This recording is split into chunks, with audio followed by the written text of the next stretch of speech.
Pasamos los 115. Si gusta, maestro, Víctor Hugo Pérez Pérez, iniciar con la presentación y la coordinación del tema, por favor. Saludos y buenas noches a todos.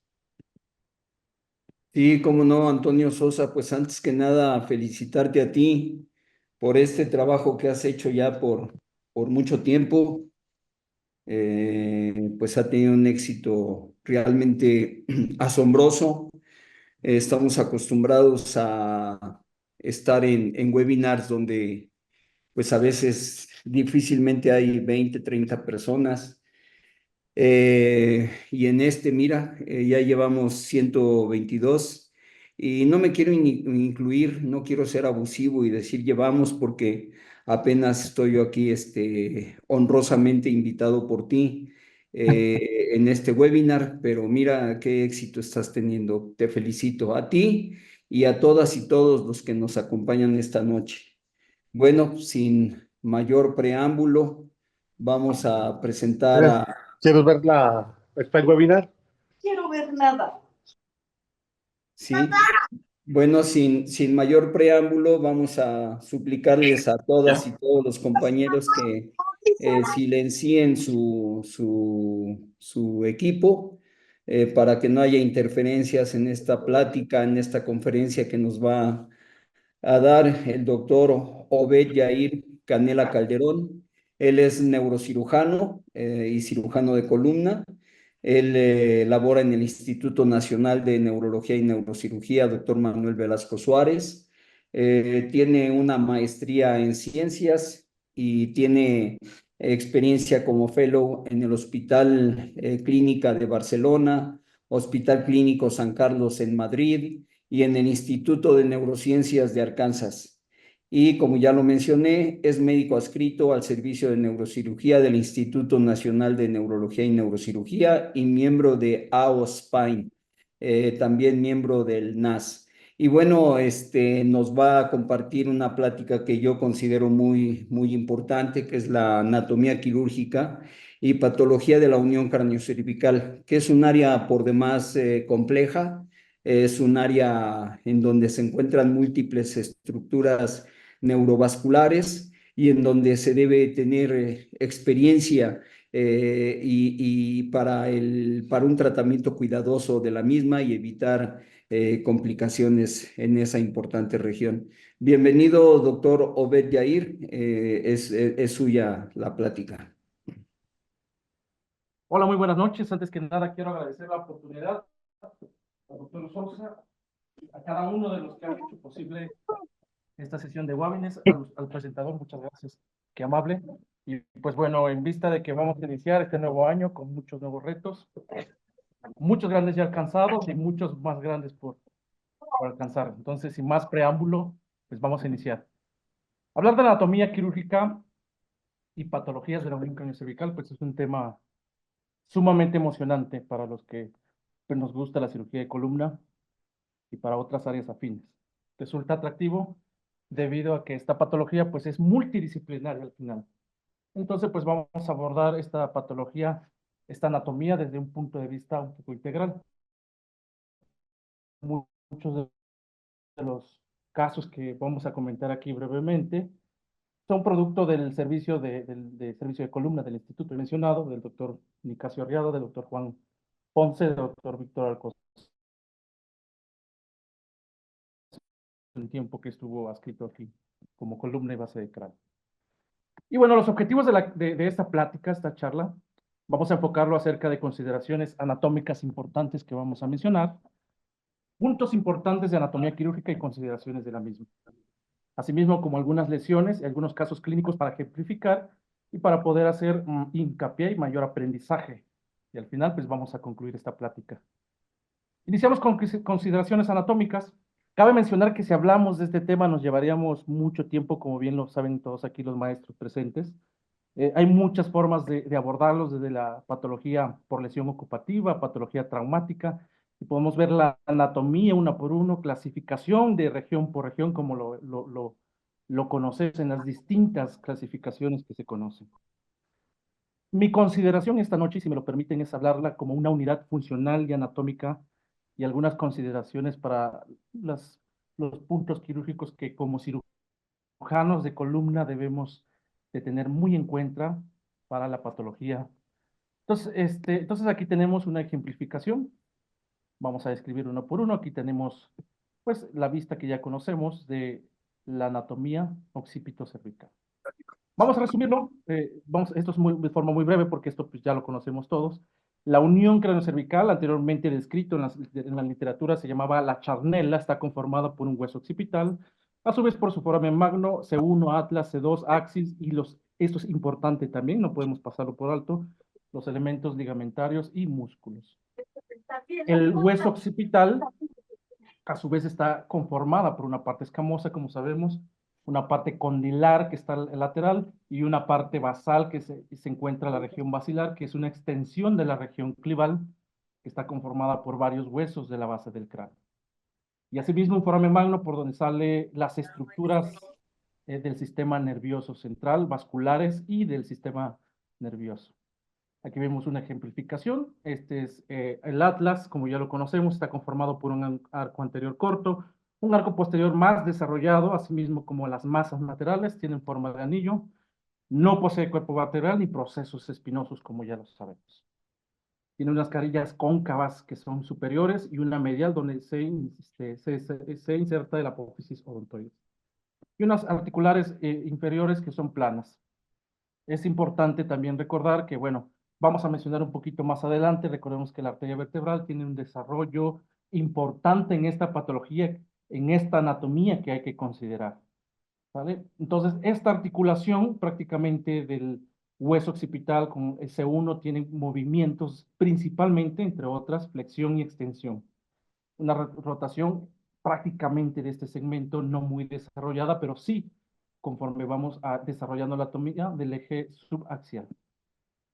El axis, sin embargo, tenemos un cuerpo vertebral, un arco posterior, las facetas articulares que ya están desarrolladas y como ya tenemos bien descrito, un apófisis odontoides, el cual está correlacionado con también el C1 y ligamentariamente con toda la unión cráneo-cervical. En resumen, tenemos algunas articulaciones que están conformadas por las carillas de los cóndilos C1, C2 y asimismo de la apófisis odontoides. Hay un grupo ligamentario, realmente esto es complejo, te vamos a solamente mencionar los más importantes. La membrana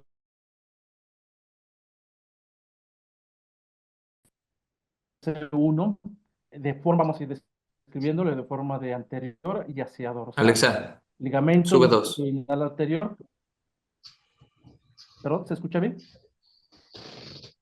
Bueno, creo que Sí, aprendido.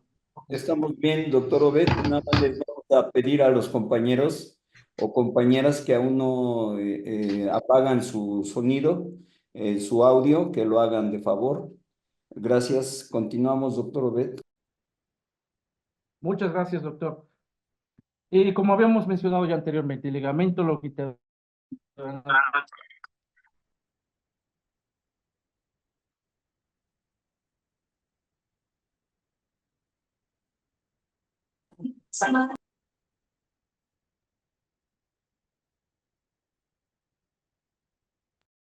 No tenemos sonido, doctor Obed.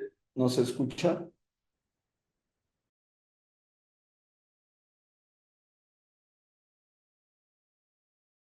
el cruciforme, la membrana tectoria, y asimismo posteriormente el ligamento atlanto-occipital, la membrana posterior y el ligamento lucal, que como ya lo conocemos se desarrolla desde la línea occipital, la protuberancia occipital posterior superior, y donde se van insertando prácticamente importantes estructuras musculares de la misma sobre la línea media. Esto es importante, como cirujanos de columna debemos de recordar que a pesar de que muchas veces lo pasamos por alto, debemos de considerar siempre al abordar una patología, al abordar la anatomía quirúrgica en esta región, la correlación que existe con la arteria vertebral. Como bien sabemos, la arteria vertebral tiene 4 segmentos, una porción preforaminal, cervical, parte foraminal, desde C6 prácticamente, hasta C1, donde hace una porción extradural que hace un loop, hace un flap, hace un jifón para posteriormente hacer la porción intradural, que es el B4, y al desarrollar posteriormente la arteria basilar. Algunas mediciones que ya conocemos, la línea de McRae, la línea de Chamberlain, por mencionar solamente algunos, y estos son importantes para considerar algunas patologías. Lo tenemos bien descrito, por ejemplo, en la impresión basilar e invaginación basilar, que prácticamente, pues, como sabemos, uno es en adultos y la otra es congénita. Sin embargo, pues tiene otras aplicaciones. Desde el eje anteroposterior también tenemos la línea digástrica, esta línea que prácticamente roja que une la porción clival hacia abajo la apófisis odontoides, también es importante para considerarlo en otras entidades no patológicas, por ejemplo, la platibacia cervical. ¿Sí? Esto es un recuadro donde pues, se puede ver en resumen de muchas de estas líneas que nosotros pues, ya conocemos. Vamos a correlacionar esta anatomía que hemos mencionado con la inestabilidad debido a que la patología es lo que le da sentido a esta anatomía, la anatomía desde el punto de vista propiamente dicho y quirúrgico. Recordemos que el concepto de inestabilidad es complejo, es controvertido y depende grandemente de las variantes propias anatómicas, biomecánicas y clínicas y radiográficas que intervienen en esta composición de la charneta. Asimismo, de la enfermedad de base, si es una lesión ocupativa, si es una lesión osteoblástica, si es una lesión osteolítica o congénita en su caso, lo cual van a cambiar importantemente estas consideraciones. Se puede considerar, de acuerdo a algunas guías, por ejemplo, algunas recomendaciones que vienen en la OSS, que se refiere a la hipermovilidad de los límites conocidos fisiológicamente. Existe el eje X, flexión-extensión, el eje de la rotación y el eje Z del movimiento lateral. Y están bien definidos una aproximación de los ángulos que nosotros podemos obtener anatómicamente, fisiológicamente de estas. Bueno, voy a ignorar el audio si me lo permiten y si existe alguna duda, pues ya me voy a detener. Las etiologías que pueden correlacionarse con la patología y la anatomía, alteraciones anatómicas de la unión cráneo-cervical, pues bueno, pueden ser autoinmunes, ocupativas, por ejemplo, la artritis reumatoide ocupa una gran proporción en la patología pues autoinmune y degenerativa, traumática, tumoral y algunas otras como la congénita. Por mencionar ya algunas patologías de la unión cráneo-cervical, que prácticamente cabe mencionar que la unión cráneo-cervical no solo la deberíamos de ver desde el punto de vista óseo, desde los límites, desde las mediciones, desde los ángulos, sino considerar, y más aún en esta anatomía, las estructuras neuronales, las cuales están relacionadas. Es imperante considerarlo para el abordaje adecuado en estas patologías. Una de las patologías muy comúnmente pues vistas en hospitales de referencia, pues bueno, una muy conocida son la enfermedad síndrome de Chiari. Recordemos que hay varias clasificaciones, el tipo 0 cuando hay una alteración hemodinámica o la existencia de siringomielia sin alteración o descenso estructural documentado anatómicamente. Asimismo, el tipo 1, donde hay un descenso de las amígdalas cerebelosas, puede estar desarrollada la siringomielia. El tipo 2, cuando ya hay descenso no solo de las amígdalas cerebelosas, sino de prácticamente porción cerebelosa del bulbo hasta el óvex o el cuarto ventrículo. Algunos otros más congénitos, por ejemplo, la enfalocele, el tipo 3, y la hipoplasia cerebelosa, tipo 4. Recientemente en la literatura también se ha descrito el 1.5, donde hay descenso de estructuras del tallo encefálico, pero no tan desarrollado como el descenso del cuarto ventrículo a través del foramen magno. ¿Qué hay sobre esta patología? Podemos discutir grandemente sobre esto. Recordemos que esta patología muchas veces las vamos a encontrar, pero de forma asintomática. ¿Qué se tiene que hacer en estos casos? Descompresión con osteoendoplastía es otro tema. Sin embargo, ya existen metaanálisis en el cual se demuestra que desde el punto de vista del outcome, del desarrollo de los pacientes postquirúrgicos, no hay mayor diferencia, solamente que sin endoplastía se puede desarrollar mayor recidiva del Chiari o mayor tasas de complicaciones debido a la fístula interna que se puede desarrollar y en muchas ocasiones pues mantenerse contenida. Otra patología importante de esta anatomía, de estas lesiones aquí, es la invaginación basilar, la impresión basilar conforme corresponde a la patología de tipo congénita. Existe la tipo 1, que es la que conocemos, que es la invaginación propiamente dicha, sin malformación de Chiari. Y esto es debido a que hay una compresión franca de las estructuras anteriores de la unión cráneo-cervical. Sin embargo, está el tipo 2, en el cual la invaginación se correlaciona con la formación de Chiari, y esto no es propiamente por un estrechamiento ventral anterior de la unión craneocervical, sino por una reducción por cualquier motivo de la fosa craneal posterior, lo que trae consigo una simulación de una imagilación y una malformación de Chiari correlacionada.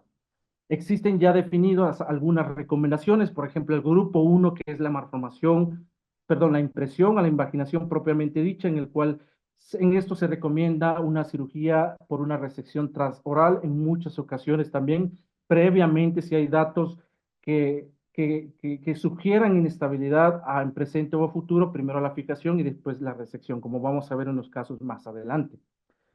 Sin embargo, el grupo 2, en el cual hay un estrechamiento por cualquier motivo, en estos pacientes se ha demostrado que la descompresión de la fosa posterior, sin la necesidad de un abordaje anterior, puede correlacionar un buen desenlace clínico en estos pacientes. Acerca de los tumores, existe un amplio abanico de estas patologías, tumores primarios, malignos, benignos. Recordemos que la patología más frecuente en general, realmente en fosa posterior y en columna, pues se debe a secundariamente lesiones de tipo metástasis.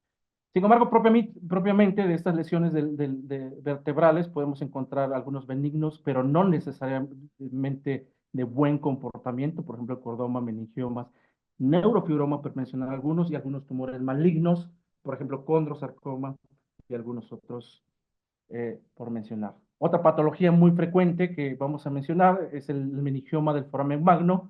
Esta patología en centros de concentración, pues bueno, es muy poco frecuente, pero se puede lograr ver estos pacientes en centros de concentración. El desarrollo del abordaje de estas patologías, por ejemplo, que se desarrollan en esta unión craneocervical, pues bueno, ha tenido avances. Desde Elvar Strauss, inicialmente hacían un abordaje suboccipital de línea media, posteriormente se desarrolló y se vino mejorando a través de cirujanos el abordaje far lateral para abordar estas lesiones, dependiendo de las características. Hay muchas clasificaciones de estas meningiomas, sin embargo, unos muy útiles nos pueden ayudar, por ejemplo, si la lesión tiene una extensión con inicio vertebral y extensión craneal, es decir, de forma distal hacia proximal, donde hay desplazamiento proximal de nervios del cráneo y por debajo del plano de la arteria vertebral. Y hay otros que tienen extensión cráneos y que posteriormente se van desarrollando de forma distal hacia la región vertebral. Otras muy comunes son los neurofibromas, más frecuente en pacientes con neurofibromas, los cuales, pues desde el punto de vista educativo, puede ayudarnos. Existen los tipo A, muy común en los tipos de neurofibromatosis, y muy común realmente lo que podemos encontrar en la gran mayoría, hasta en el 2 de los tercios, que son neurofibromas espinales de la unión craneocervical y que se encuentran desarrollados a través de todo el neuroeje prácticamente. El B suelen ser más aislados, más raros. El C son con extensión intraespinal, pero sin invasión dural. El D con invasión dural y el E con invasión y compromiso por mielopatía.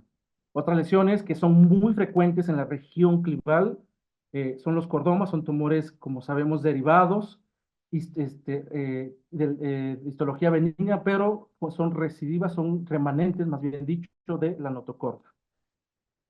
Algunas consideraciones quirúrgicas, recordemos que en toda la anatomía que nosotros conocemos de la unión craneocervical y todas las patologías que comenzamos a abordar, debemos de mandar a hacer estudios, en algunos casos radiografías, resonancias, en nuestro caso cuando protocolizamos un paciente con una patología, cual sea, congénita, degenerativa, tumoral de la unión craneocervical, nosotros siempre consideramos como protocolo la angiotomografía, debido a que hay cambios, hay variantes anatómicas y que nosotros debemos de considerar debido a que estas relaciones anatómicas, y vuelvo a mencionar, tienen una correlación muy importante con el sistema nervioso central y una correlación vascular muy importante, la cual nosotros tenemos siempre que tener en cuenta. El hueso occipital, antes de hacer una aplanación en la tomografía, debemos hacer la medición. Recordemos que la parte más gruesa, más desarrollada del hueso occipital se encuentra en la protuberancia occipital externa. El grosor del hueso occipital puede variar y va disminuyendo de proximal a distal el grosor y de medial a lateral. Esto es importantísimo considerar asimismo como la estimación de dónde se encuentran los senos venosos, debido a que nosotros, cuando nosotros hacemos una fijación occipito cervical, debemos de planear en dónde vamos a colocar los tornillos del hueso occipital, tratando de liberar en la manera posible los senos venosos y en los sitios calcular el tamaño de los tornillos en relación al hueso occipital. Esto es un poquito más de anatomía desde otro punto de vista quirúrgico. Recordemos que la lordosis de la unión craneocervical, hasta aproximadamente el 77% de los casos, se desarrolla desde la anatomía del hueso occipital hasta C1, C2 aproximadamente. Hay un ángulo, como podemos ver aquí en la imagen que estoy mostrando, en el cual se marca la línea prácticamente de Chamberlain, que es del paladar duro hasta el opisthmium, que es la base occipital posterior, en el cual se hace, y en el borde inferior, perdón, de C2. Este es un ángulo anatómico, fisiológico, biomecánico. También existe otro ángulo a partir de C2 hasta C7. De manera que nosotros, cuando anatómicamente debemos de considerar una patología, una fijación occipito cervical, debemos de tomar esto en cuenta. Recordemos que anatómicamente nosotros tenemos que dejar al paciente con una visión hacia adelante y de forma horizontal, de manera que hay una relación inversamente proporcional. Si el ángulo occipito cervical aumenta, por lo tanto, para mantener la actividad horizontal, el ángulo C2 a C7 se tiene que mantener reducido y viceversa. Si nosotros abordamos una patología y consideramos que es necesario hacer una fijación occipito cervical, esta anatomía, esta región, este ángulo de occipito C2 reducida puede tener por consiguiente una hiperlordosis subsegmentaria, región cervical de C3 a C7. Entonces, todos estos puntos, todos estos ángulos deben de ser considerados desde el punto de vista anatómico.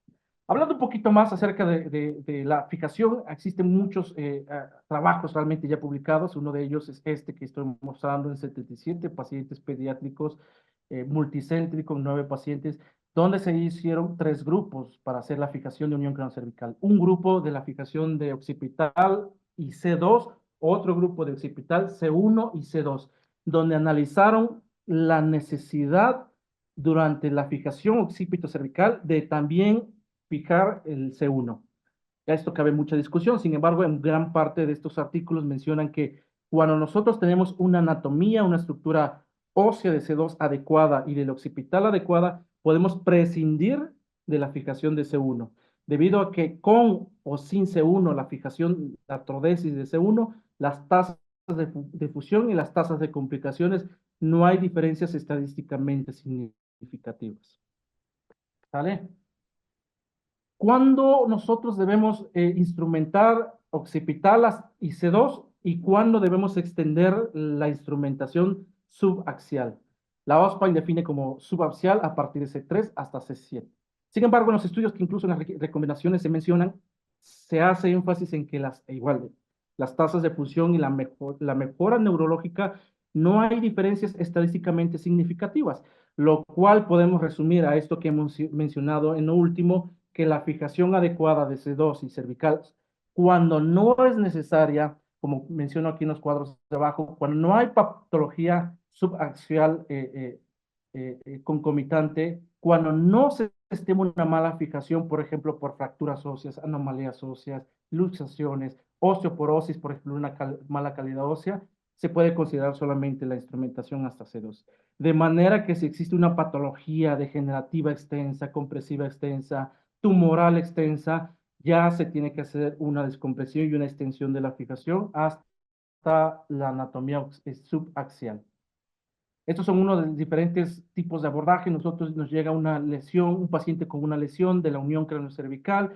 Debemos, como se hemos mencionado, analizar la estabilidad, analizar no solo las estructuras óseas, sino neuronales y ligamentarias y vasculares para poder determinar si es reducible o no reducible, si es crónico o agudo, y después nosotros conjuntamente con todo esto poder estimar cuál es pues el abordaje que más corresponde anatómicamente a nuestros pacientes.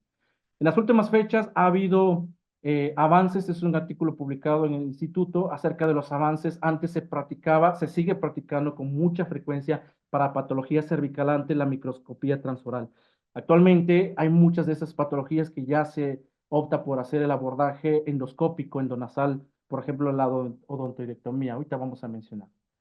Entonces aquí tenemos una imagen y un video que voy a mostrar más adelante donde nosotros tenemos un abordaje transoral, esto ya hablando de transoral alto de la unión cervical, pero patología que requiera una intervención cervical anterior y asimismo un abordaje, una imagen por abordaje transnasal para la vista endoscópica. Tenemos que por arriba, prácticamente del tercio medio y por arriba del tercio superior de la apófisis odontoides o algunos otros autores mencionan que del paladar duro para arriba, pues recomiendan el abordaje transnasal endoscópico. Y por debajo del mismo también se recomienda el abordaje transoral microquirúrgico. Hablando un poquito más de anatomía aplicada, este es un caso clínico donde, bueno, aquí podemos ver, miren, voy a mostrar. Esto es un abordaje, solamente por hacer una mención de imagen, del abordaje transnasal endoscópico. Bueno, no voy a hacer mucho énfasis ahorita en esto porque voy a mencionar unas patologías pues, para que podamos tener más correlación. Acerca de las técnicas de la anatomía de fijación de la unión cervical, de los cervicales altos, pues ya conocemos gran parte de esto, no les voy a hacer mucho mención porque seguramente habrá un tema o varios temas dedicados a este tema. Esto es un poquito ya lo que hemos hablado, los abordajes que existen, la anatomía que es importante conocer, no solo desde el punto de vista, repito, anatómico, sino quirúrgico.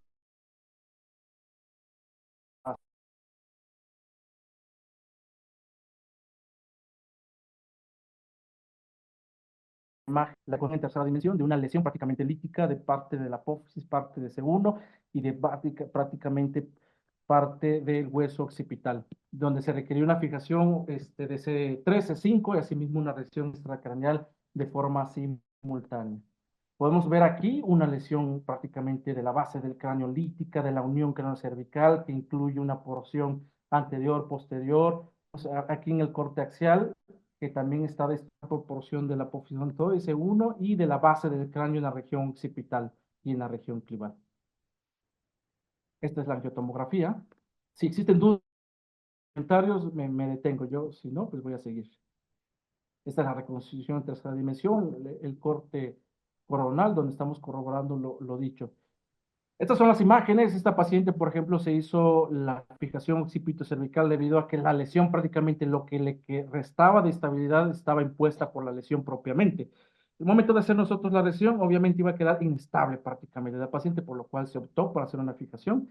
Se colocó unilateral lo que es la barra de un lado y aquí donde está la lesión, donde no está la barra todavía, pues bueno, de este lado después se hizo la resección extracraneal y se completó posteriormente la fijación occipito-cervical. Aquí vemos el postquirúrgico de la paciente y esta paciente, por ejemplo, esa lesión es un sarcoma pleomórfico indiferenciado, una paciente masculino de 19 años de edad. Otra patología, esta es una cirugía que se hizo en dos tiempos. Primer tiempo se hizo una descompresión y fijación C1, 4, 5, debido a una lesión que requirió un segundo tiempo, un abordaje tipo Totter. Esto se hace en conjunto con pues, otros hospitales, por ejemplo, el INCAN, cirugía de cabeza y cuello, que es la resección transmandibular transoral. Aquí vemos una imagen representativa. Esta es una lesión que podemos ver aquí de la unión cranocervical prácticamente y cervical alto, y podemos ver la destrucción extensa ósea ventral con compresión y malasia que se muestra aquí del paciente. Se hizo la fijación primero, aquí vemos la descompresión y fijación, posteriormente este es el paciente, donde se hace el abordaje.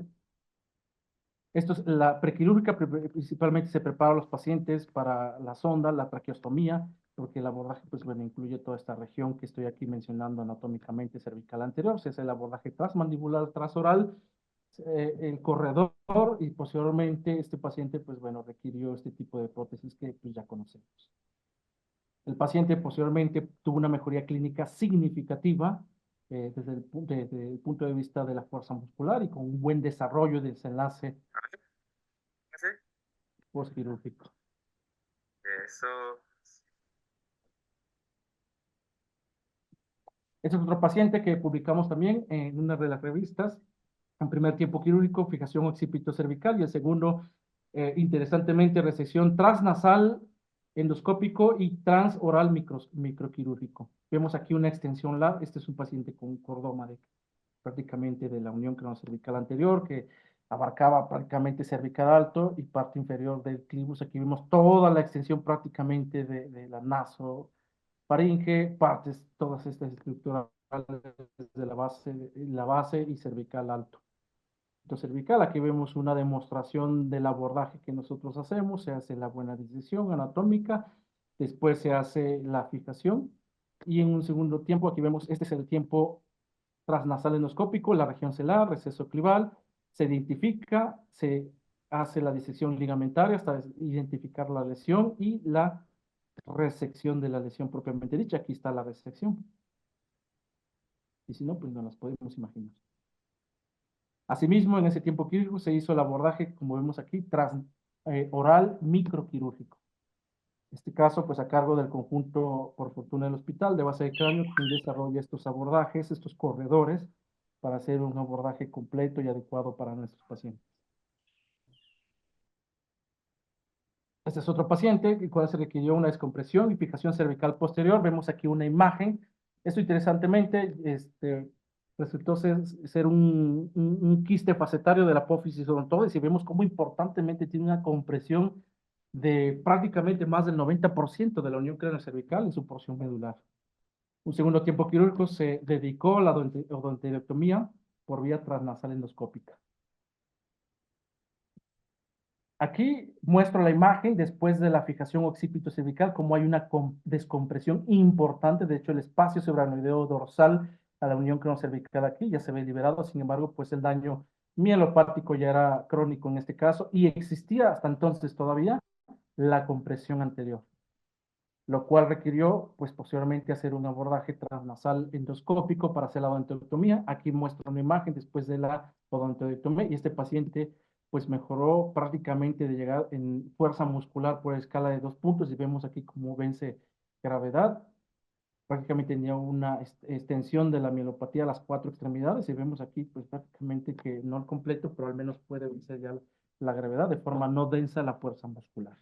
Algunas otras lesiones, por ejemplo, es aquí de la unión cranocervical, y que hay que considerar aquí la patología vascular, bueno, la anatomía vascular más importantemente.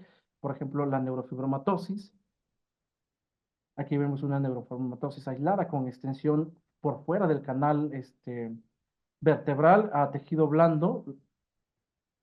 Se hace una devascularización, se hace una delimitación, y cuando nosotros hacemos el abordaje tumoral de estas lesiones, prácticamente en lo menos posible tratamos de tocar en lo menos y de manipular la médula, solamente enfocarnos en la resección, primero extradural y después la intradural de la lesión, en estos casos, en caso de que sea neurofibroma, perdón, o una lesión por Schwann. Es un paciente con neurofibromatosis con importante mejoría en el postquirúrgico. Vemos aquí cómo tiene inclusive neurofibromas frontales. Las piernas tienen en este caso, en este paciente, pues importante mejoría de la fuerza muscular. Algunas otras patologías, meningiomas del foramen magno, como ya mencionamos, es importante conocer aquí, muy importante en la anatomía, inclusive de nervios de cráneo también. Y bueno, existen otras múltiples patologías, ya no voy a hablar mucho de esto, podríamos llevar mucho tiempo. Sin embargo, estos son algunos casos representativos. Este es un paciente que tenía como hallazgo un neurocisticercosis que estaba comprimiendo y simulando un Chiari secundario. Aquí están las raíces nerviosas, las arterias, los nervios craneales y la lesión prácticamente en esta paciente. Bueno, y como forma de conclusiones, es obvio mencionar que cada una de las lesiones tienen particularidades anatómicas que hay que considerar. Todas estas variantes, el conocimiento de la anatomía, de la unión craneocervical, cada una de las estructuras, correlaciones nerviosas y vasculares, y la anatomía quirúrgica, así como los parámetros radiográficos, los parámetros de las líneas que conocemos, van a componer esta compleja e interesante región anatómica de la unión craneocervical. La descompresión neurológica de cualquier tipo de esta entidad, mediante un conocimiento anatómico importante, mejora el resultado clínico en la gran mayoría de los pacientes, y conservar la estabilidad es el segundo punto, o e igual de importante que la descompresión misma en estos pacientes. Por lo tanto, para un paciente hacer una descompresión neurológica adecuada y así conservar la estabilidad adecuada es imperante conocer estos conceptos anatómicos y muchos otros de los cuales podríamos comentar. Y pues bueno, hasta el momento esto es un poco de la charla que llevamos. Si tienen dudas o comentarios. Sí, estimado doctor Obed. Bueno, primero sí quiero hacer un comentario muy breve, ya posteriormente lo ampliaré, pero antes que nada, muchas felicidades, una excelente plática con casos clínico-quirúrgicos ad hoc para el tema. Y bueno, les vamos a pedir a las y los compañeros que nos acompañan, si tienen alguna pregunta dirigida al doctor Obed, con mucho gusto, estamos con tiempo suficiente para que pueda responderse. Sí, buenas noches. Habla el doctor Guzmán del Centro Médico ISEMIN Ecatepec. Pues primero que nada, pues felicitar al doctor Obed por las características anatómicas o patológicas que se presentan en la unión cráneo-cervical. Y pues a usted, profesor, que pues ya lo conocemos en toda esta trayectoria académica en todo el país, es un referente usted a nivel nacional o inclusive internacional. Le quiero preguntar al doctor Obed que todos los pacientes con artritis reumatoide y que tienen inestabilidad a nivel de C1, C2, la técnica quirúrgica que más utiliza usted en este tipo de patologías, ¿cuál es y por qué? Gracias. Muchas gracias, doctor. Sí, antes que nada quiero mencionar y quiero hacer un énfasis muy importante. Todas estas patologías, pues las he conocido muchas de ellas durante mi formación como fellow en estos 2 últimos años. Tengo que hacer una mención importante al doctor Arriaga, al doctor Juan Ponce, al doctor Alcocer, al doctor Gómez Amador, quienes también han enseñado y abordado en conjunto estas lesiones. Y voy a hacer mención otra vez acerca de su pregunta. Es importante considerar dos cosas importantes. Número uno, ¿de qué patología se trata? En estos casos, sé que en otros centros tienen mayor experiencia en patología traumática y me van a discutir que hubieran abordado diferentes estas lesiones y con mucha razón. Hablando de estas lesiones ocupativas, congénitas, degenerativas, tumorales, que son las que mayor frecuente tenemos, hay que considerar eso propiamente. Número uno, ¿de qué lesión se trata? Una lesión osteolítica, una lesión osteoblástica, una lesión que condiciona inestabilidad a futuro para nosotros planeamos hacer una resección. Y número dos, eh, las consideraciones anatómicas desde el punto de vista de los nervios de cráneo. En esto sí hacemos mucho énfasis, los nervios craneales, la arteria vertebral. Asimismo, por ejemplo, esta imagen que tengo aquí presente, donde tenemos una patología de la unión cráneo-cervical y aparte tenemos una compresión cervical multisegmentaria con mielopatía aquí. Entonces, todas estas consideraciones definen de forma no arbitraria un abordaje, sino lo que corresponde de acuerdo al criterio, la experiencia y las recomendaciones. Si necesita por ejemplo, una fijación occipito-cervical, ver realmente si en futuro va a necesitar solamente una descompresión y fijación cervical y o descompresión y fijación occipito-cervical. Y después se hace una planación quirúrgica si requiere un abordaje anterior, transnasal endoscópico, transoral microquirúrgico. En el caso de las lesiones tumorales, el doctor que tiene mucha experiencia en esto, tiene muy buenos resultados en la patología por abordaje occipital línea media. Hay otros que de base de cráneo prefieren el abordaje far lateral para estas lesiones de la. Y bueno, pareciera repetitivo, pero resumiendo, la patología, la anatomía, las características de los hallazgos de esta anatomía y la experiencia del cirujano, pues son los que van a definir finalmente cuál es el abordaje más adecuado para todos estos pacientes.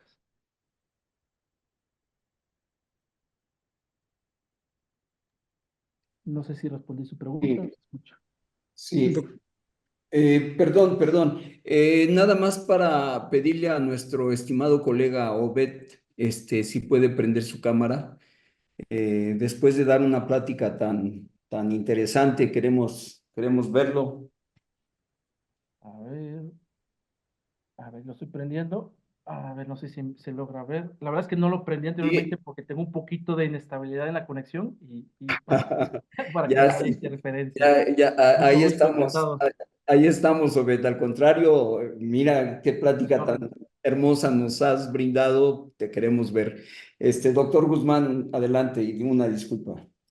Sí, buenas noches, doctor Obed Canela Calderón. Felicidades por la presentación. Gracias, maestro Víctor Hugo, por toda esa experiencia que usted tiene en este tipo de temas y de patología. La pregunta que le quiero hacer al doctor Obed Canela, que todos los pacientes con artritis reumatoide o con luxación atlantoaxoidea, para su experiencia, para ambos dos, ¿cuál es la más recomendable que utilizan ustedes, la técnica quirúrgica, y por qué? O sea, ¿por qué yo decido hacer esta y por qué decido algunos otros que están aquí en el panel hacer otra técnica? ¿Es por colegios? ¿Es por anatomía quirúrgica?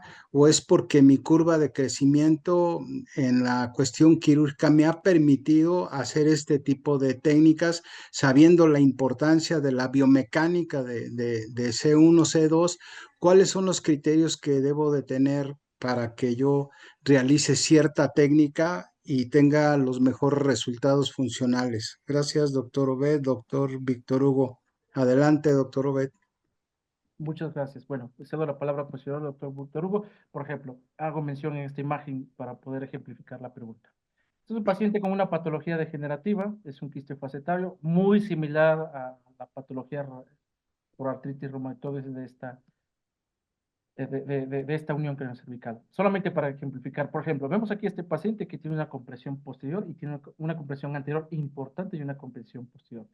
Este paciente, a consideración de cada uno, que muchos podrían tener razón de sus variantes de abordaje, este paciente, por ejemplo, en estos sí optamos con una importante compresión posterior, inclusive, aunque se planee una fijación occipito-cervical, no es el caso este, pero que se planee, hacemos una pequeña ventanita como si fuera una descompresión suboccipital. Está demostrado que, por ejemplo, en Chiaris y en descompresiones suboccipitales basta con no mayor dimensión de 3 centímetros por 3 centímetros para hacer una adecuada descompresión. Por ejemplo, en este paciente sí optamos a hacer una descompresión occipital posterior y posteriormente, conforme se tiene que resolver finalmente la entidad que está haciendo la compresión, ya se hace un abordaje anterior.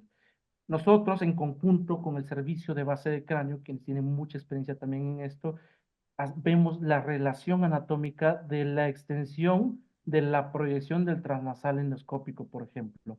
Si nosotros vemos que sea desde el ápex, si es del tercio medio superior del mismo, o por arriba del hueso del paladar duro, por ejemplo, pues se hace una resección transnasal endoscópica posteriormente.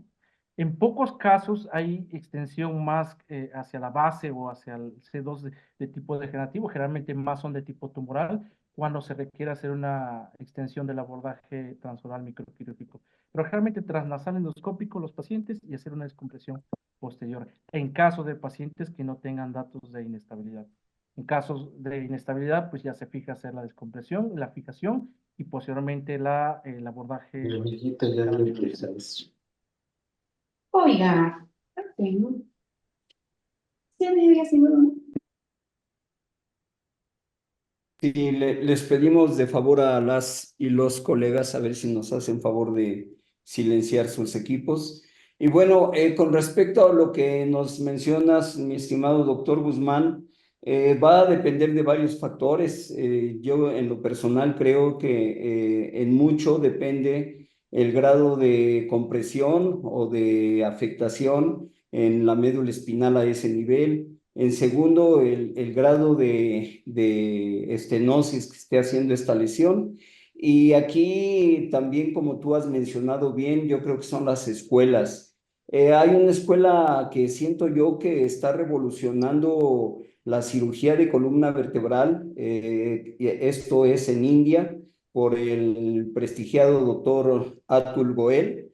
que ha dejado de hacer muchas fijaciones y lo que él hace nada más es estabilizar los cuerpos vertebrales mediante la implantación de pequeñas prótesis para aumentar las facetas articulares, para recuperar esa altura de las facetas articulares y ha dejado de poner tornillos, barras, no solo a nivel de la columna cervical, sino a nivel de columna lumbar. En el caso personal, bueno, sí llegamos a intervenir algunos pacientes en Centro Médico Nacional ya hace algunos años. Hacíamos descompresión de la lesión por vía anterior, incluso transoral, si era necesario, y posteriormente fijación cráneo-cervical. Vuelvo a insistir, aquí va a depender de la escuela y de lo cruento que sea esa escuela. Definitivamente hay lugares en donde se puede hacer cirugía de la base del cráneo, de unión cráneo-cervical, donde se tienen todos los equipos necesarios, la tecnología, el personal calificado para hacer este tipo de abordajes, logrando resultados muy óptimos. Entonces, es cuanto, mi estimado doctor Guzmán. Sí, muchas gracias. Pues es importante lo que usted menciona en las diferentes escuelas. Nosotros generalmente en el Centro Médico Isemin Ecatepec, la mayoría de los pacientes con artritis reumatoide, porque tenemos un departamento de reumatología, que son los que nos derivan a los pacientes al servicio de columna. Y lo que hacemos, pues parte de todo lo que es el protocolo, para nosotros es muy importante el estudio sagital en la parte dinámica, sobre todo para saber el grado de afección de la luxación atlantoaxoidea y los dos tipos o las dos variaciones que tiene uno en el corredor este, hacia la parte anterior o el diente migre hacia el agujero magno. Para nosotros es muy importante para poder determinar el tipo de luxación y poder hacer la corrección. Nosotros utilizamos pues la parte de AO Spine, en donde nos dicen que para poder nosotros hacer la reducción en pacientes con artritis reumatoide y sobre todo con la afección a nivel de C1, C2 por las lesiones de los ligamentos alares o del ligamento transverso y viendo los cortes en axial, sobre todo a la posición que guarda la odontoides hacia al canal medular, nosotros utilizamos uno primero. Este es un abordaje posterior. Hacemos la reducción con la técnica de Gali, con el cable Atlas, para poder reducir la inestabilidad atlantoaxoidea. Y después, en ese mismo tiempo quirúrgico, con la técnica de Margers, hacemos el atornillado transarticular. Para nosotros es muy importante la proyección transoral para determinar la posición que tiene el diente con las carillas articulares para que podamos tener esa congruencia articular a la hora de poder llevar a cabo el procedimiento quirúrgico, ¿no? Las que migran hacia el odontoides, creo que una de los tratamientos podría ser un abordaje transoral para poder hacer la resección del diente y en un segundo tiempo, que eso lo hacen en otros colegios como en neurocirugía, sobre todo en el Centro Médico La Raza o en el siglo XXI, que es la fijación en un segundo tiempo de la región occipito cervical. Entonces, los colegios o las escuelas nos han dado a nosotros la oportunidad de buscar o identificar las diferentes técnicas quirúrgicas para nosotros poder tener los mejores resultados posibles en este tipo de pacientes. Gracias. Yo tengo un comentario. Gracias, doctor Guzmán. Yo creo que aquí es muy importante comentar al respecto de lo que comenta. Por ejemplo, de acuerdo, claro está, que de acuerdo a la patología nosotros vamos a decidir el tipo de técnica en esta región, ¿no? En esta región occipito cervical. Pero algo muy importante a tener en cuenta, digo, los casos que presenta el doctor Obed Canela, pues son casos realmente muy, pues fuertes, muy grandes, o sea, de mucha resección, que sin duda vas a elegir una fusión, una fijación occipito-cervical, pero no llevarnos en la cabeza, porque sabemos muchos cirujanos jóvenes y fellow, de que todo es fijación occipito-cervical. Eso es algo bien importante. No toda la patología ni lo traumático, está por aquí el doctor Cabrera, el doctor Miranda, los estoy viendo, el doctor Ortega. No todo es fijación occipito-cervical. Siempre que podamos evitar la occipito cervical, eso le van a beneficiar mucho a su paciente.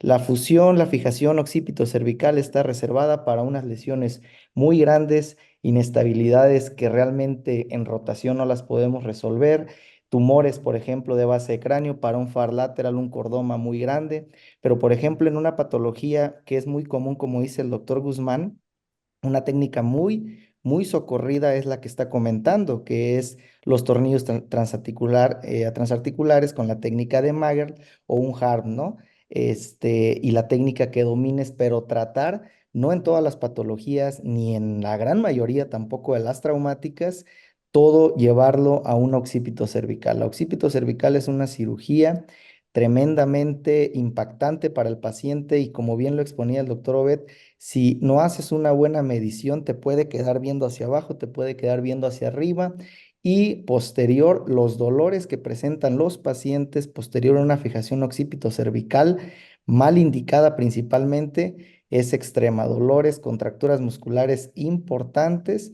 y eso hay que tenerlo muy en cuenta. También quería preguntarle yo, amigo Bet, por ejemplo, en la técnica endoscópica nasal, ¿tú o sea, qué pros tendríamos en esta técnica a diferencia de la transoral microquirúrgica? En el caso de la transoral microquirúrgica, pues bueno, los resultados, yo, yo creo que de preferencia la va a definir la anatomía de la lesión. La preferencia va a estar en elegir el paciente correcto con la entidad adecuada. Por ejemplo, si es una patología prácticamente de C2 propiamente dicha, de la base de la apófisis odontoides, el abordaje transoral microquirúrgico, pues bueno, es la opción más deseada para estos pacientes. En el caso de que sea del tercio medio, del ápex de la apófisis odontoides arriba o de la región clival inferior, la, la cirugía transnasal endoscópica pues es la preferida debido a que tiene una extensión prácticamente de toda la base del cráneo y toda esa región desde C1 y esa porción de la apófisis odontoides. Entonces, más que ventajas, yo creo que la ventaja es que la anatomía es lo que va a definir el abordaje adecuado. Tal vez por escuela, como bien se menciona, anteriormente lo he mencionado, pues depende de cada institución, de cada escuela, de cada cirujano. Acá estamos como muy desarrollada esta técnica transnasal endoscópica, pues con gente que tiene experiencia en esta técnica. Sin embargo, yo creo que la extensión también microquirúrgica transoral en cirujanos que no tengan esta amplia experiencia, pues bueno, es una buena opción, lo cual da una vista más extensa desde el punto de vista pues microquirúrgico y también se pueden abordar estas lesiones. Entonces, dos cosas importantes. Número uno, la anatomía de la lesión y la experiencia del cirujano. Al final es lo que va a definir pues cuál. Sin embargo, lo adecuado yo creo que como bien mencioné, C1 y apófisis odontoides, la porción superior, transnasal endoscópico y de la base y C2 propiamente dicho, pues bueno, probablemente, y con las mediciones por tomografía, hacer pues probablemente transoral.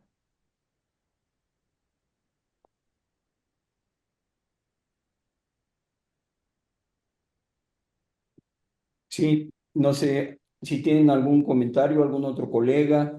Este webinar se ha hecho también muy importante a nivel internacional. Sabemos que aquí hay personas que nos escuchan de Centroamérica, de América del Sur. Veo por ahí a un colega que recuerdo con mucho cariño, con mucho afecto, al doctor Ricardo Santamaría, Hace un rato lo vi por aquí. Y bueno, si alguien más tiene algún comentario, alguna pregunta, con mucho gusto, colegas. Sí, doctor Bueno, Víctor Hugo, sí, adelante, adelante, el que iba a hacer el comentario.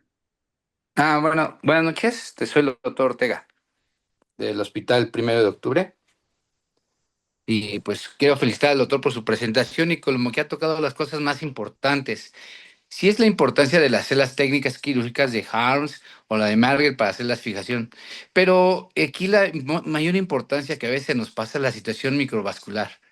A veces dejamos y hacemos si no hacemos un estudio o un protocolo prequirúrgico correcto, podemos tener lesiones catastróficas y garrafales para el paciente y también para uno. Y lo que es también importante, como comentaba el doctor Guzmán, es la proyección transoral, pero también hay que ver la posición anatómica para ver el manejo transoperatorio, ya que es muy importante la posición para poder llevar a técnicas que tenemos que hacer una buena fijación y poner a nuestro paciente en una buena posición de delfín y sobre todo fijarlo, porque cualquier movimiento anormal puede cambiar nuestra cirugía y puede ser algo catastrófico. De tu lugar tener un beneficio, si algo malo, como decía el doctor Sosa, deja un dolor insoportable al paciente y un peregrinar. Y a veces no podemos quitarlo y tenemos que hacer otras reintervenciones y son peores y son catastróficas. ¿Sí? Bueno, sí, Gracias, Doc. Sí, sí. Aprovechándolo, soy el doctor Sosa, aprovechándolo, ahorita que dio su comentario, a usted y también veo al doctor Casas, ¿ustedes cuándo a nosotros nos recomendarían, sabes que este paciente es totalmente candidato a una fijación occipito cervical en este tipo de patología? En todo lo que han leído, en todo lo que han hecho ustedes, en todo lo que han operado, ¿qué nos recomendarían el día de hoy a nosotros?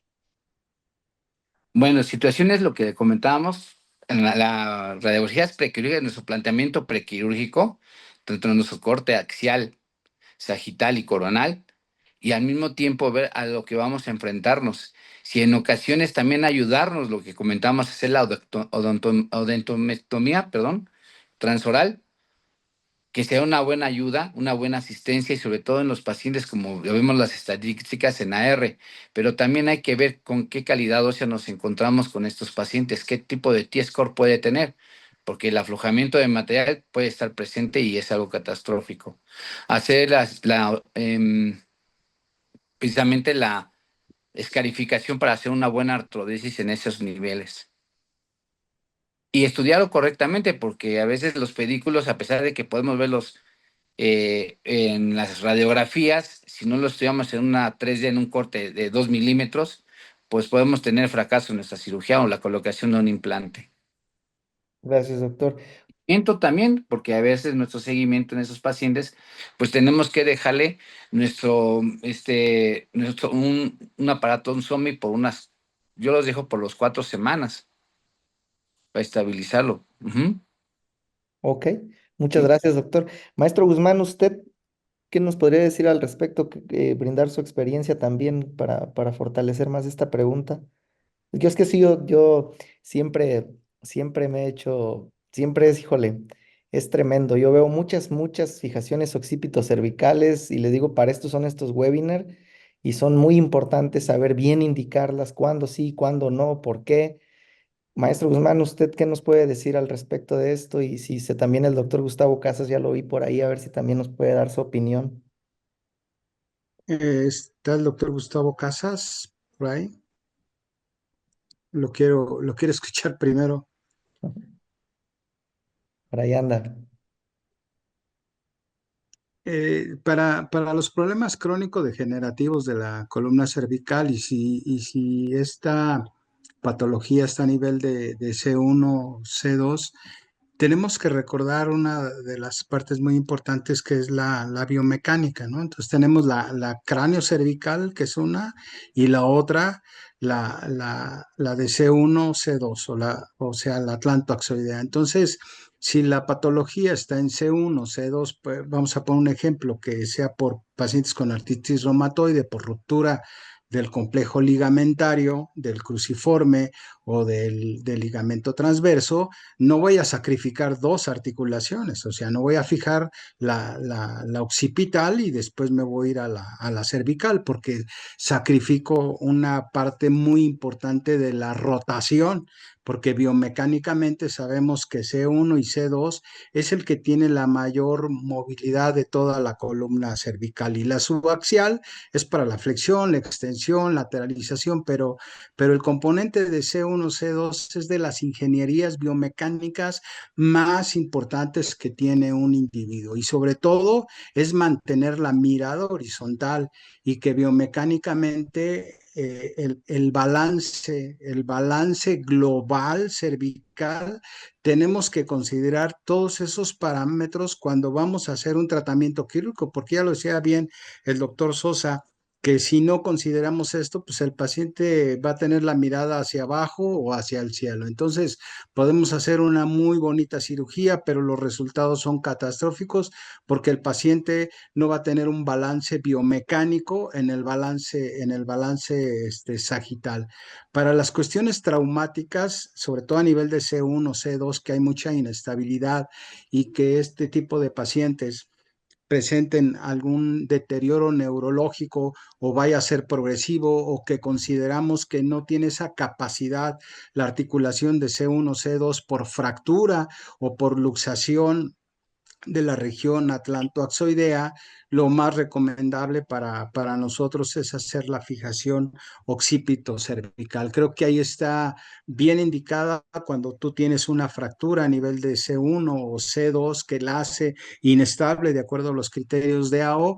Entonces sí, ahí te permite hacer una fijación occipital y una fijación cervical para poder mantener la estabilidad sagital, cráneo, cervical, para poder tener, como yo les decía, esa mirada o esa congruencia de no perder la mirada horizontal en relación a esas patologías tanto traumáticas como degenerativas. Hay un libro, si gustan se los envío, ya lo envié la vez pasada, que es un libro de Ames y colaboradores, donde tienen todos los modificadores cervicales y toda la clasificación de la patología cervical. Entonces, esto nos ayuda a nosotros cómo hacer nuestra planeación, cuál es la mejor manera de poder ubicar a cada paciente en particular para poderle ofrecer un resultado quirúrgico que nos permita, sobre todo, tener el balance global cervical.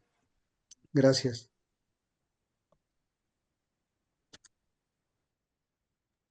¿Algún otro comentario, pregunta?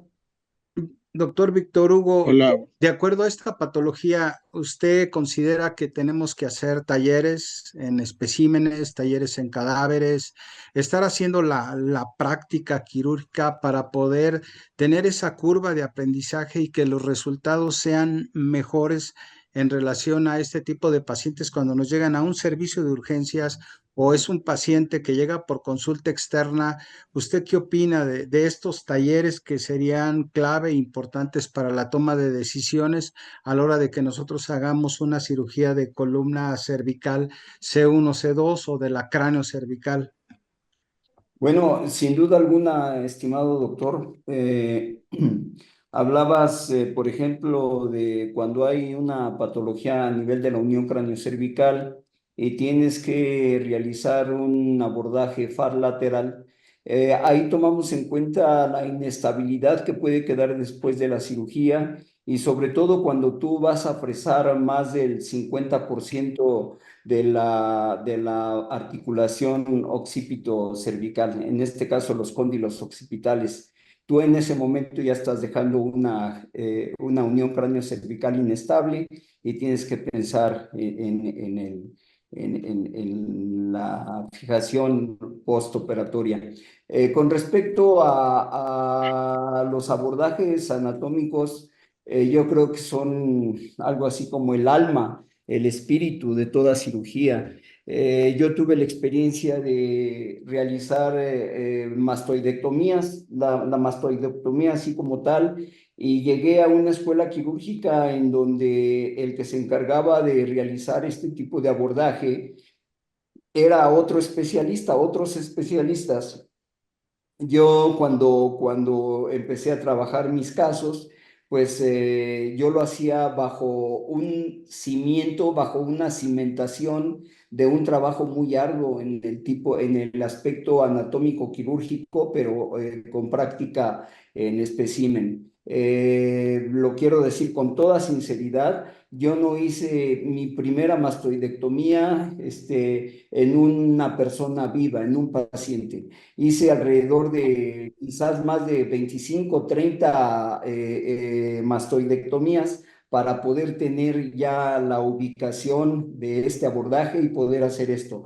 Hacer el C1, C2, por supuesto que tiene su complejidad. Las características de C1, de C2 son muy particulares. Y hay que, ya alguien lo mencionó, conocer muchas veces incluso el tamaño del pedículo, porque si tú vas a meter por ahí un tornillo en un pedículo que está hipoplásico por variante anatómica, no por la enfermedad, sino por variante anatómica, pues vas a encontrar a lo mejor un pedículo que tiene de ancho 3 milímetros, así de plano, así los he visto yo, pedículos muy delgaditos. Y si tú por ahí tratas de meter un tornillo, pues lo tienes que hacer con mucha precisión, porque si no vas a tener cualquiera de los tres riesgos mayores en ese tipo de abordajes, ¿no? Uno de ellos es lesionar a la arteria vertebral y eso pues, ya de por sí hace crítica a la cirugía. Alguna vez un colega me habló por teléfono, me dice, oye Víctor, le acabo de pegar a la arteria vertebral y me está sangrando en este momento, ¿qué hago? Puedo ligarla, porque de otra manera no estoy pudiendo controlar el sangrado. Y yo, bueno, pues el primero, muy lamentable, pero pues a cerrar la arteria, si no hay ninguna otra opción que tengas en este momento, a cerrarla. Afortunadamente hay pacientes que tienen buen flujo colateral y no hay mayor problema, pero si el sitio donde él va a ligar a esta arteria vertebral, sabemos que de ahí vienen arterias radículo-medulares, que son arterias que van a irrigar a la médula espinal y dan un abordaje a nivel cervical, incluso a veces alto. La mayoría de ellos están en el C6, pero si tú lesionas ahí una arteria, cierras una arteria a ese nivel, pues sin lugar a dudas vas a ocasionar una isquemia a Isquemia ese medular. nivel. El otro es la invasión del canal cervical con probable riesgo a la dura madre o a la médula espinal incluso. Y el tercer, y uno de los terceros riesgos más también importantes es lesión directamente al nervio espinal. Entonces, por supuesto que sí es muy importante, si tú vas a hacer este tipo de cirugía, estar ejercitándote a lo mejor previamente. Esto lo digo obviamente no para los neurocirujanos consumados como tú, mi estimado doctor Guzmán, el doctor Antonio Sosa, el doctor Obed, muchos compañeros y compañeras que están aquí en el grupo, pero para residentes indudablemente o para neurocirujanos jóvenes, indudablemente los talleres de anatomía quirúrgica, de abordajes quirúrgicos, siempre van a ser importantes y necesarios. Es Claro, cuando claro, sin duda, sin duda. Ay, perdón que me meta, maestro. Sí, buenas Es noches, el doctor. Antonio. Ah, perdón. Sí, adelante, adelante. Es que está el doctor Gustavo Casas, después quiere comentar el doctor Miranda y después el doctor Cabrera. Si podríamos en ese orden, es muy Sí, importante para nosotros. sí, es una disculpa porque lo estoy viendo en mi celular y pues es más complejo, pero sí he escuchado la plática. Primero felicitar al doctor, ya me habían comentado que era un excelente anatomista, ¿no? Pues, se quedan cortos, ¿no? Es magnífico. Y sí, de nosotros cuando hacíamos fijación occipital cervical o nada más C2, C1, con la técnica de Magre, primera opción, y si fracasaba, pues ya estaba la de Jürgen Harms, que es más delicada, más riesgo de sangrado, y veíamos más el paciente, ¿no? La artritis reumatoide, qué tan severa estaba. Si vemos que con una fijación C2-1 quedaba estabilizado, porque hay que recordar que el paciente reumático fácilmente hace subsidencia. Entonces, si es un paciente que va a tener larga vida y tiene todavía mucha actividad, pues fácilmente nos va a hacer una subsidencia después. Entonces, sí, hacíamos, si vemos eso, pues la fijación occipital cervical Y ahí sí, lo que comentaba el doctor Guzmán, nosotros nunca dejábamos la mirada transversal. Doblábamos las barras, incluso teníamos ahí más o menos una orientación que nos daban con el goniómetro para doblar las barras a 110 grados. Eso es una clave muy importante porque es mucho mejor que un paciente tenga desde la mirada cefálica porque nos puede ver hacia arriba a 90 grados y hacia el suelo. Y si nosotros lo dejamos transversal a 90 grados, el paciente no tiene la visión superior. Entonces, ese es otro problema que lo podemos dejar pues, al paciente incapacitado para ir y obviamente se va a pegar mucho en la cabeza. Entonces, sí es muy importante hacer siempre el doblaje de la barra a 110 grados. Ujú. Este, como les comento, pues no está manejando, entonces, pero ya estoy aquí en el celular y pues es no sé, lo que quería comentar. Hay otra cosa muy importante que también de la anatomía, porque luego muchos, cuando nosotros que manejábamos licitaciones, se metió una empresa que tiene un sistema de fijación occipital con tornillos muy gruesos, 4 o 5. Como decían, nos va a estallar. La técnica de Magno nos tallaba la masa lateral, o si íbamos directamente al pedículo de esos, nos lo estallaba. Entonces, es muy importante que siempre tengamos, y más en pacientes como nosotros latinos, tornillos de diámetro 3.5. Eso es muy importante también, porque si no nos va a complicar la cirugía. Sí, se nos estalla el pedículo o la masa lateral por tener tornillos muy gruesos. Pues es lo que quería comentar, Toño, y gracias. Gracias a usted, Doc, gracias. Maestro Miranda quería comentar y después el doctor Cabrera. Buenas noches.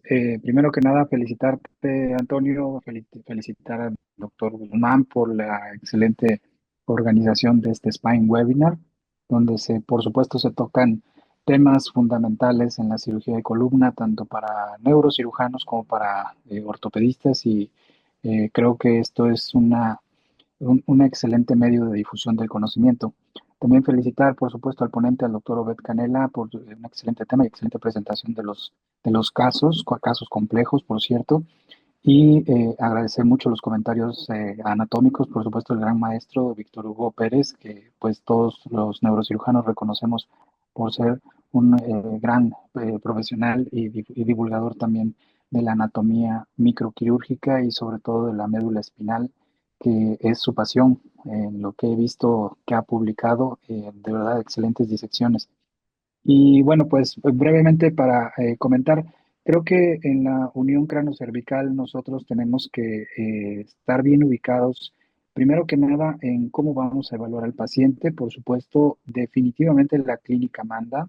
El paciente, lo que tenga el paciente es lo que nos va a definir que si vamos o no a hacer cirugía. Sin embargo, hacer un protocolo extenso con radiografías, con tomografía, resonancia, las que sean o todos los que sean necesarios, los estudios, angiotomografía para poder visualizar esas arterias vertebrales o incluso una angiografía vertebral para poder hacer lo que acaba de comentar el doctor Víctor Hugo en la experiencia, la mala experiencia que tuvieron otros cirujanos, en determinar si alguna lesión o algún daño puede haber en alguna de las arterias vertebrales, pues determinar si podemos ligarla. Efectivamente, eso se puede saber desde antes porque pues, en terapia endovascular se pueden hacer pruebas para poder ver si hay dominancia o no, o si existe hipoplasia o no de alguna de las arterias vertebrales, o incluso en el caso de lesiones tumorales, hacer planeación de hacer un bypass, que eso también es factible. Nosotros lo hemos realizado, pero ya con la planeación específica y con las consideraciones de todas incluso varios especialistas que podemos participar en este tipo de cirugías. Una vez que ya tenemos esa planeación quirúrgica, tenemos que ubicarnos en posibles o en los tres, cuando menos, grandes rubros de instrumentación. Definitiva, pues las lesiones traumáticas, mandatorio es la inestabilidad y la compresión por fracturas o por lesiones desplazadas.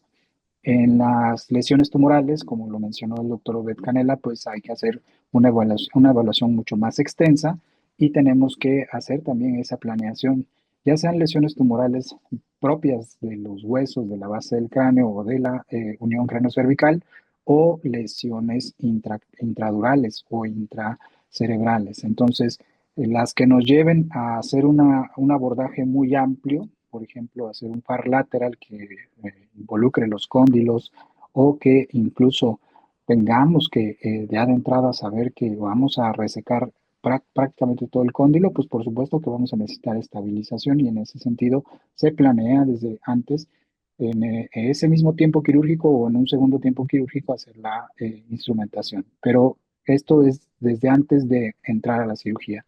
En lo que quiero hacer énfasis también con relación a las lesiones inflamatorias son diferentes. Ahí no todas requieren de una estabilización ni de una fijación craneocervical.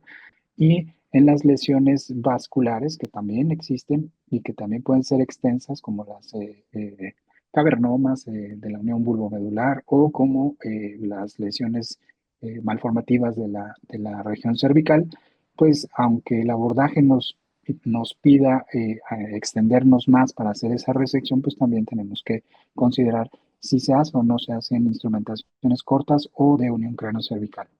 Y finalmente, pues para los residentes, sí efectivamente, ahora sí que todas las técnicas que se tengan que aprender tienen que ser practicadas forzosamente en los modelos de talleres de cadáver, porque afortunadamente ahora ya es muy accesible. Antes quizás pues teníamos que escaparnos al CEMEFO y ver si en algún momento el director del CEMEFO nos autorizaba que una empresa llevara los tornillos y los metíamos como casi en las mochilas y nos permitían que por ahí, pues en un momento en el que no había tanta actividad, pues nos dejaban sobre un cadáver y ahí nos poníamos a poner tornillos sobre las columnas cervical, torácica o lumbar. Y por supuesto, pues también hacer las prácticas de neurocirugía que nosotros organizábamos. Entonces, ahora ya no, ahora ya tenemos esa posibilidad, sobre todo cada vez más, de que existan talleres específicos. Ahí está el Centro Vesalius, donde pues, se pueden practicar técnicas de cirugía de columna y que no deben de dejar pasar los residentes para que puedan acudir a hacer esas prácticas tan necesarias en cuanto a, sobre todo, la orientación tridimensional, la orientación anatómica tridimensional. Las nuevas tecnologías que también sirven para poder hacer estas instrumentaciones deben de ser consideradas, sobre todo para tornillos pues de diámetros muy pequeños, pues sí, definitivamente podrían considerar incluso el uso de neuronavegación. Afortunadamente ya hay tecnologías de neuronavegación mucho más precisas, como el OARM o como los de BrainLab.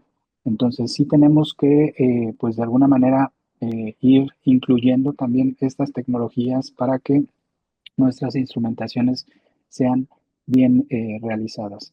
Y no dejo pasar pues también que el hecho de hacer una cirugía es verificarla, es realizar estudios de control y no solo estudios de control para pues el inicio, o sea, es decir, el postoperatorio inmediato, sino son a mediano o largo plazo.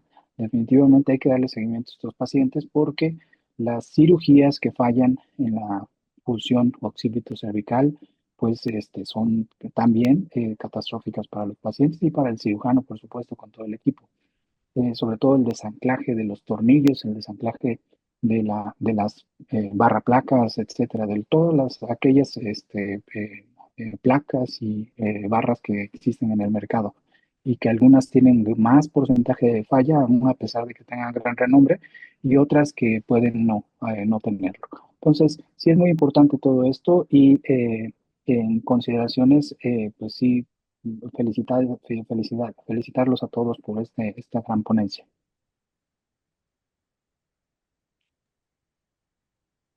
Gracias, gracias. Gracias, doctor Alejandro Miranda. Antonio, ¿alguna consideración? Creo que nada más el maestro Cabrera quería dar yo creo que sería el último comentario, si está de acuerdo, maestro Víctor Hugo.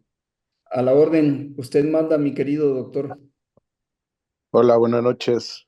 Primero que nada, felicitarlos por la clase, por este gran esfuerzo que están haciendo todos y que nos ha unido cada vez más todos los lunes. Sobre todo felicidades al doctor Sosa, al doctor Guzmán, por esta gran labor. Este tema creo que siempre ha tenido muchos bemoles, es muy interesante. La evolución de la cirugía cervical alta o craneocervical, pues ha tenido muchas mejoras. Antes, ya lo comentaban, se veían radiografías con unas instrumentaciones muy bonitas, pero que desgraciadamente al paciente le dejaban secuelas muy dolorosas, mucha limitación funcional. Y creo que también debemos de pensar que todas nuestras acciones van a tener una consecuencia. Si en este caso en específico, ya para no alargarme, siempre platicamos acerca del que menos puede ser más. Unión cervicotorácica, perdón, cráneo cervical, donde no tengamos afección en C0, C1, podemos hacer una instrumentación que no involucre el cráneo. Esto va a dejar a nuestro paciente con mayor movilidad. En el caso de las fracturas, cuando hacemos la instrumentación corta, C1, C2, en el mejor de los casos, una vez que logremos la consolidación, podemos retirar la instrumentación y dejar que nuestro paciente tenga mayor movilidad. Siempre pensar en pro del paciente. Y oír los comentarios también del doctor Guzmán, el doctor Casas, efectivamente, como el doctor Casas nos enseñó, pues cuando hacíamos la instrumentación occipito-cervical, pues buscar que el paciente tuviera una marcha adecuada, independiente, una visión al frente, hacia arriba y hacia abajo. Actualmente lo que procuramos hacer solamente son instrumentación de C1 sola, C1, C2, máximo hasta C3, procurando dejar la mayor movilidad del paciente y con esto lograr una mejor funcionalidad y una mejor vida del paciente. Muchas gracias y felicidades a todos.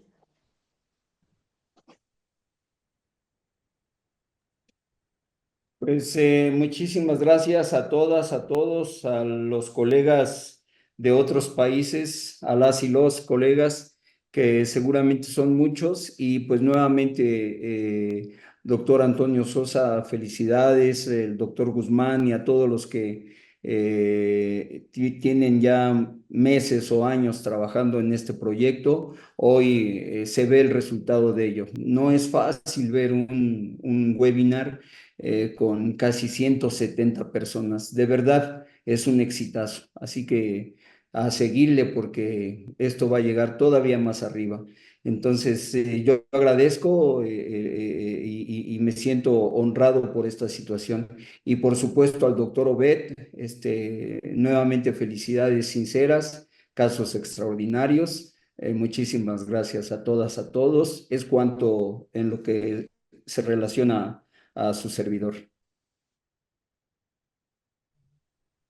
Pues muchas gracias, maestro. Buenas noches. Damos entonces por clausurado el Spine Webinar 89 y pues nos vemos el próximo lunes. Buenas noches a todos. Gracias, maestro. Gracias, Obed.